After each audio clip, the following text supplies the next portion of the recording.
Hello and welcome to Fortepianos by Johann August Tischner. Today I would like to talk about dust covers or faux soundboards.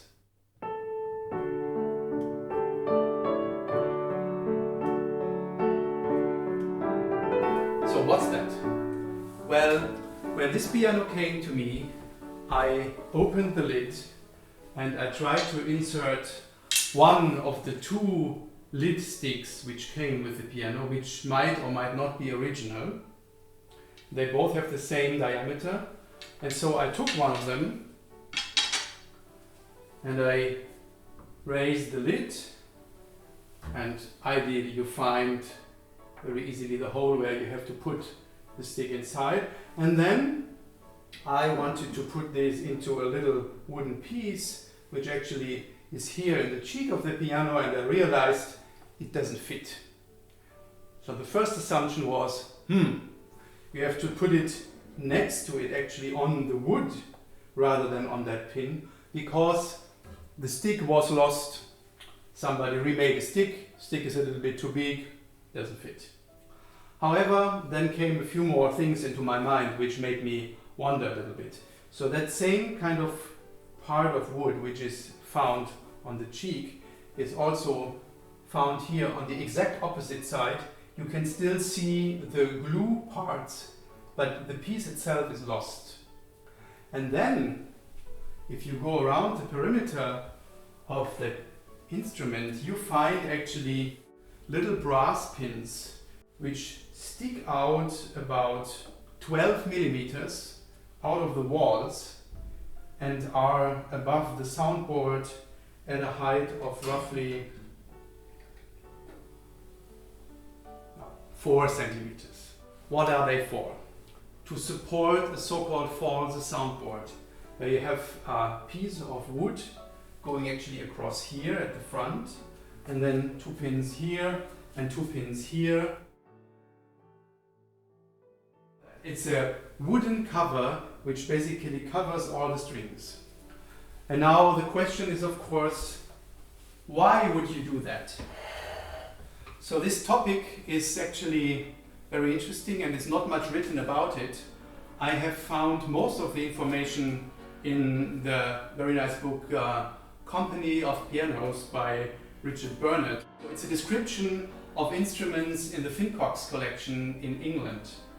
And he gives roughly 1-page description and discussion about the purposes. So one of them is that it should protect the strings inside from dust.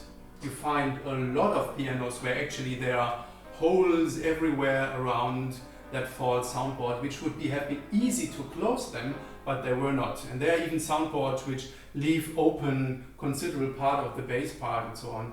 So to protect the piano from dust only is not the most striking reason. The next argument you could bring is it could be of pure cosmetic reasons. Maybe at that point in time it was considered ugly to look at all these strings and the bridges.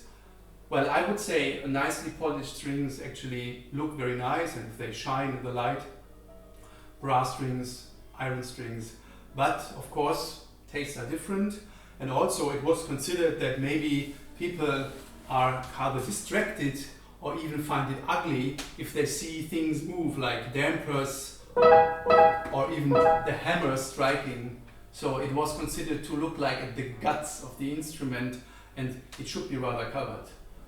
Now I have to say, in the perspective of the player, if the faux soundboard starts after the rail which protects the dampers from jumping out, you have a full view on the dampers on the hammer. So that purpose actually for this particular piano is also not a very strong one.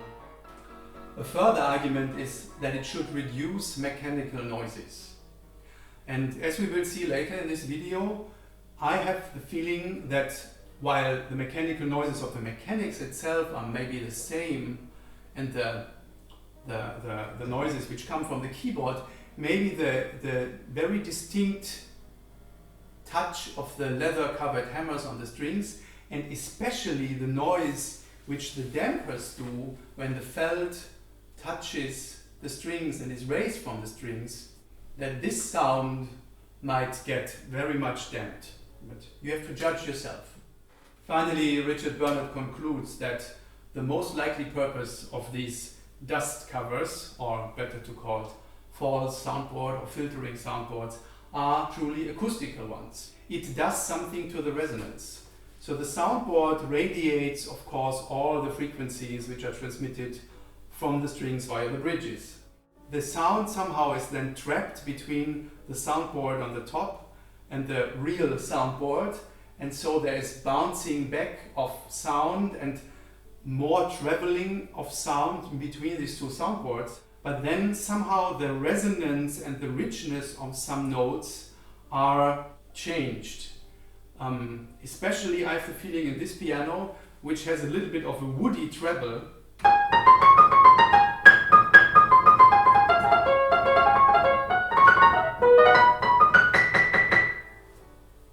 that this treble, as you will hear later, gets a little bit rounder and a little bit more resonant and a little bit more vocal. And I think also in the bass, the brightness of these long brass strings struck by the hammers is getting a little bit rounded up.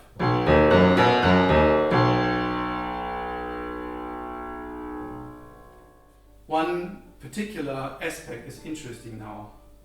This piano, as I explained in a video earlier, is, in my opinion, very much modeled to mimic a Broadwood piano from London, England, of that exact area. It is copied in so many details exactly like that, but English grand pianos are not known to have had, maybe with a few exceptions, false soundboards. False soundboards were very common on grand pianos across the whole continent. Viennese pianos, Viennese grand pianos have false soundboards. For example, Graf built them and they are still existing. And when Erard was going for a short time to London during the French Revolution and working with people like Stoddard and Broadwood in London, when he came back he built a piano which is very much like an English piano with the action and with the rough shape, but it has a false soundboard. He added also all the fancy pedals which you have on a Viennese fortepiano, namely the moderator and also the harp stop, which is a little bit of cloth brushes, which mimicking something like the lute stop in harpsichords. This Tischner seems to have copied the idea of the false soundboard, while he did not copy any of the exterior design of continental instruments, nor did he add the typical Viennese pedals. So in some sense he did not go as far as Erard in merging styles from the Viennese and the English school, but he must have had a reason to put that false soundboard in. False soundboards have been known in England actually for a lot of square pianos, and many of them still have them. But as I said, for grand pianos it is something which is not known and not typical. Now the Tischner grand piano, which was owned by Glinka, which is now in the museum in St. Petersburg, luckily still has its false soundboard. And it is a few millimeters thick spruce soundboard which is covered with a frame and with a silk cloth. And so I was very interested in the experiment, how does this early Tischner piano sound with and without a false soundboard. So I happened to have a soundboard in the making from 4mm thick spruce for another instrument, and at the point where this soundboard was planed and put roughly in shape and also glued the bridges on to give it a little bit more stiffness, I decided together with my friend Kirill to make a recording of the second movement of Beethoven's Sonate Pathetique, and to make this recording once without the soundboard and once with the soundboard. And I put the microphones exactly in the same spot. Basically we did these recordings one after the other. Nothing was touched, the volume levels are the same, the audio editing is the same. so you can try to get an idea about the differences of each recording.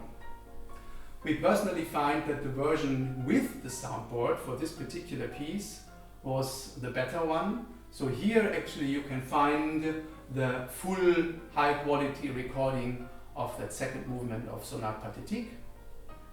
But for this video I would like to make a comparison, so I will cut every few seconds certain phrases with and without soundboard, and you can use headphones and your ears to make up your mind yourself. What do you think? What are the differences?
Interesting, isn't it? I am not sure which actually of the two settings I like, and it is also one of the reasons that the false soundboard for this piano was lost over time after 200 years, not a surprise, because you can take it out and put it back in, and take it out and put it back in, and at some point it will be taken out, put somewhere, and be lost. We can only speculate that Tischner at least wanted to give his clients the option to put a false soundboard. So I hope you found this video interesting, you liked it. You can subscribe to the channel. Please also have a look at the other videos where I make a full description of this piano. There will also be a video about the details of the action of this piano, where I think also Broadwood was not copied exactly, but some of the influences which at least also Erard took over in his action for his early 1800 piano were also incorporated by Tischner in the design of the action. And of course the full recording by Kirill Novokhatko about the second movement of the Pathetique. See you next time.